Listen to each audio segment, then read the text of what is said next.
केले.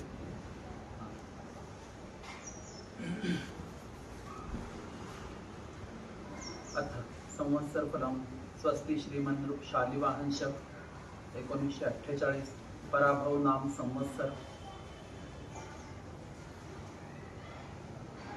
बघूया संवत्सर फल 2026 मध्ये आलेल्या या गुढीपाडव्याचं संवत्सर फल. श्री गणेशाय नमः. श्री सरस्वते नमः.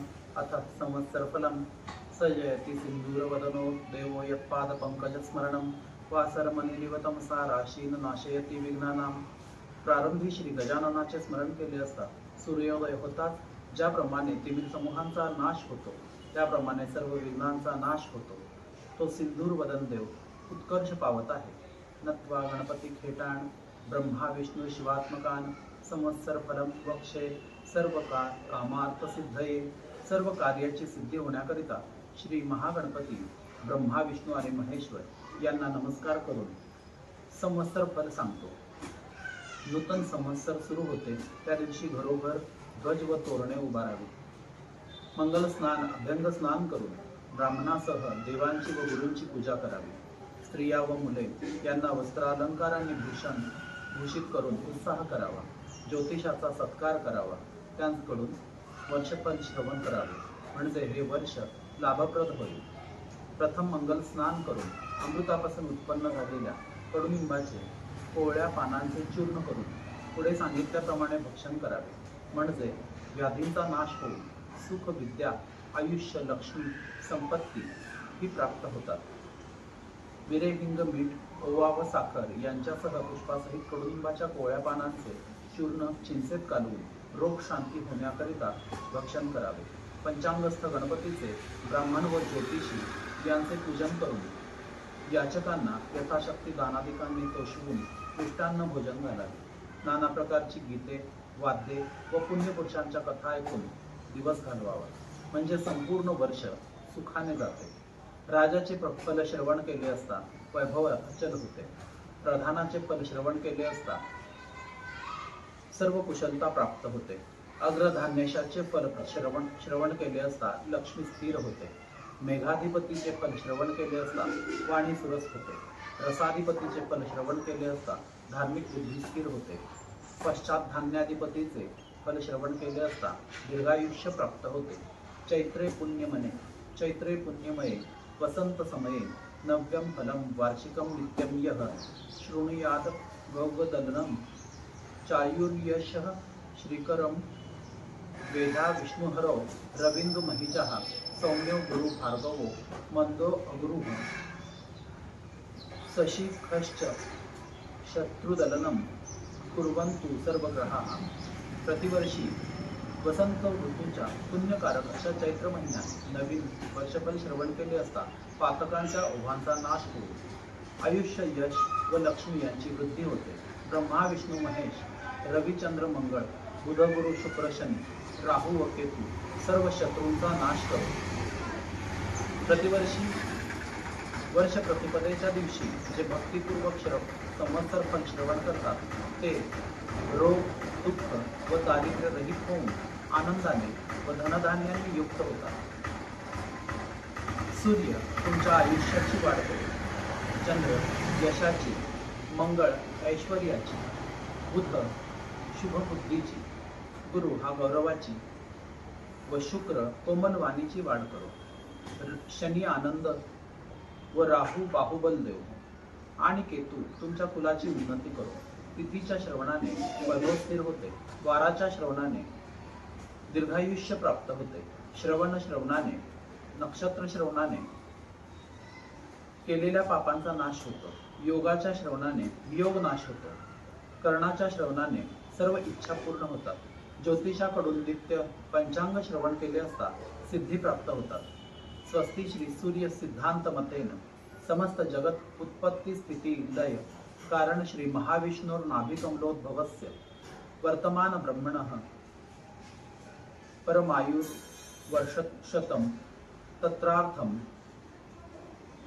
यातम उत्तर पंचाशदब्दे प्रथम मासे प्रथम पक्षे प्रथम दिवसे त्रयोदश घटिकाः द्विचत्वारिंशत् फलानि अक्षरत्रयं च गतम. श्री सूर्य सिद्धांत मताने जगाच्या उत्पत्ती, संरक्षण व लय यांना कारणीभूत अशा श्री महाविष्णूच्या नाभिकमलापासून उत्पन्न झालेल्या ब्रह्मदेवाचे आयुष्य 100 वर्ष आहे. त्यापैकी 50 वर्षे होऊन गेली. सांप्रत 51व्या वर्षाच्या पहिल्या महिन्याच्या पहिल्या पक्षाच्या पहिल्या दिवसाच्या घटिका 13, फळे 42 आणि 3 अक्षरे होऊन गेली. 4 युगे 1000 वेळा येऊन गेली, म्हणजे ब्रह्मदेवाचा एक दिवस होतो तेवढ्याच रात्रीची त्याची एक रात्र असते. ब्रह्मदेवाच्या एका दिवसात 14 मनु होतात. त्यांची नावे 1 स्वयंभू, 2 स्वारोचित, 3 उत्तम, 4 रैवत, 5 तामस, 6 चाक्षुष, 7 वैवस्वत, 8 सावर्णी, 9 दक्ष सावर्णी, 10 ब्रह्म सावर्णी, 11 धर्म सावर्णी, 12 रुद्र सावर्णी, 13 देव सावर्णी, 14 इंद्र सावर्णी. त्या एक एक म्हणून 71 महायुगे होतात. एका महायुगाची वर्षे 43,20,000 आहेत. याप्रमाणे चाक्षुष पर्यंत होऊन गेले. चालू असलेले वैवस्वत मन्वंतर हे 7वे आहे.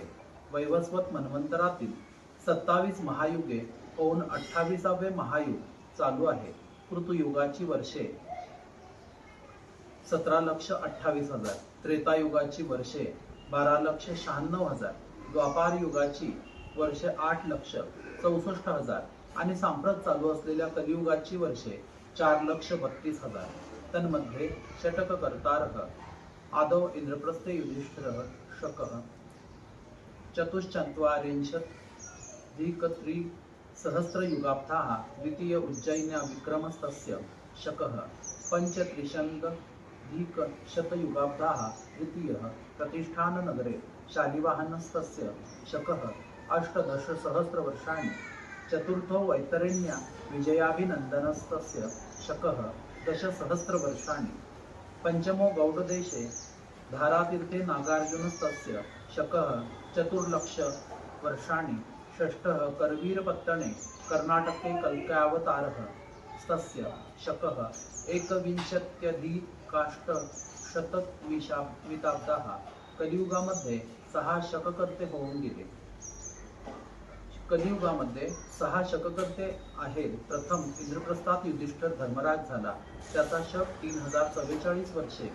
दुसरा उज्जैनीत विक्रम झाला, त्याचा शक 135 वर्षे. तिसरा पैठण येथे शालिवाहन, त्याचा शक 18,000 वर्षे.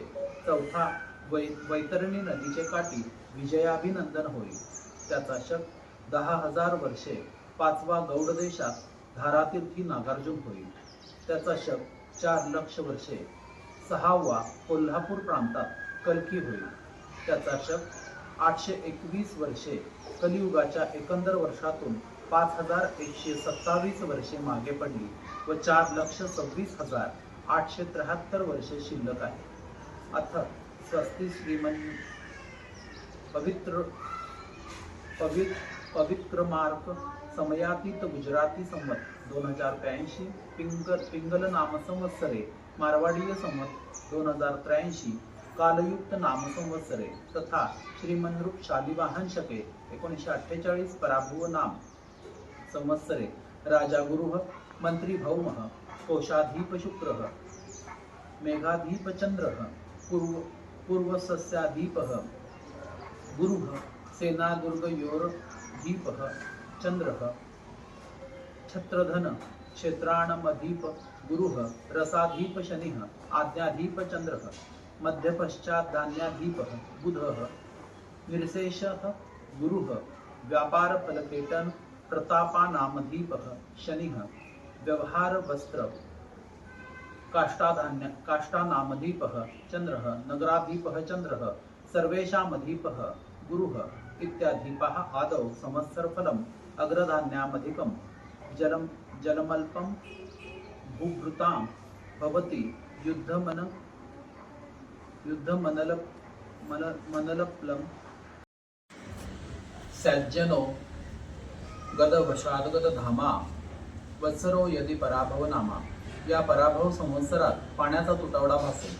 मात्र खरीपातील पिके चांगली येतील, साथीचे रोग वाढतील, तसेच लोकांमधील भांडणे वाढतील.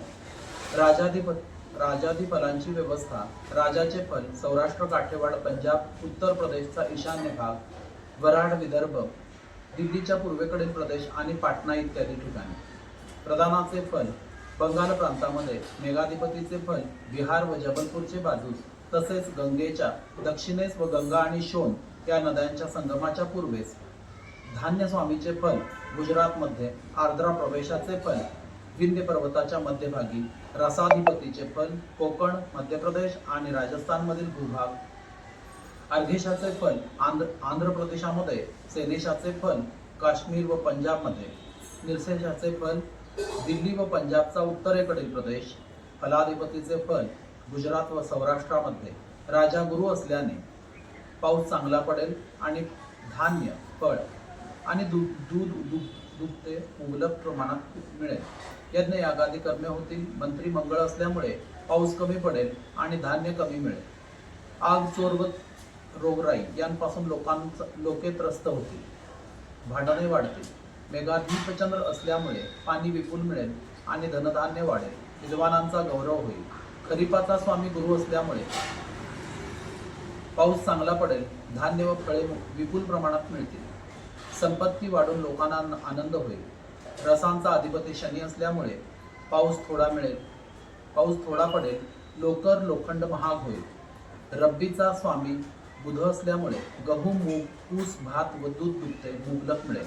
विद्वानांचा गौरव होईल. निरसांचा अधिपती गुरु असल्यामुळे सर्व रत्ने, सोने, कापूस, सुपारी, चंदन हे पदार्थ पुष्कळ होतील. आर्द्रा प्रवेश निज ज्येष्ठ शुक्ल 8 सोमवारी 22 जून 2026 रोजी दुपारी 12:26 सूर्य आर्द्रा नक्षत्रात प्रवेश करतो. त्याचे फल धान्य व कापड पुष्कळ होईल, धनधान्य वाढेल. यावर्षी काल नावाचा मेघ असल्याने पाऊस कमी पडेल, रोगराई वाढून लोकांना दुःख होईल. यावर्षी तक्षक नावाचा नाग असल्यामुळे पाऊस मध्यम पडेल, भांडण तंटे वाढतील. पशुपालक श्रीकृष्ण असल्यामुळे जनावरांना आनंद होईल, धनधान्य वाढेल, दूध दुभते भरपूर होईल. मेघनिवास माळ्याचे घरी असल्यामुळे आणि रोहिणी नक्षत्र समुद्रावर पडले आहे, त्यामुळे भरपूर वृष्टी होऊन धनधान्याचे प्रमाण वाढेल. यावर्षी 3 अडस म्हणजे पर्जन्यमान मध्यम स्वरूपाचे आहे. त्यापैकी 6 भाग नद्या व पर्वत यांवर आणि 4 भाग भूमीवर. याप्रमाणे इंद्र वर्षाव करेल. तिथीच्या श्रवणाने लक्ष्मी प्राप्त होते. वाराच्या श्रवणाने आयुष्याची वृद्धी होते. नक्षत्राने पातक जाते. योगाने रोगांचे निवारण होते. कर्णाच्या श्रवणाने चिंतित मनोरथ सिद्ध होतात. सर्वांच्या नित्य श्रवणाने नित्य गंगा स्नानाचे फल प्राप्त होते. हे शुभकारक वर्षपण संवत्सरारंभाच्या दिवशी जे भक्तीने श्रवण करतील ते वर्षभर सुखी होतील. इति संवत्सर फलम संपूर्ण. श्री गजाननार्पणमस्तु. शुभम भवतु.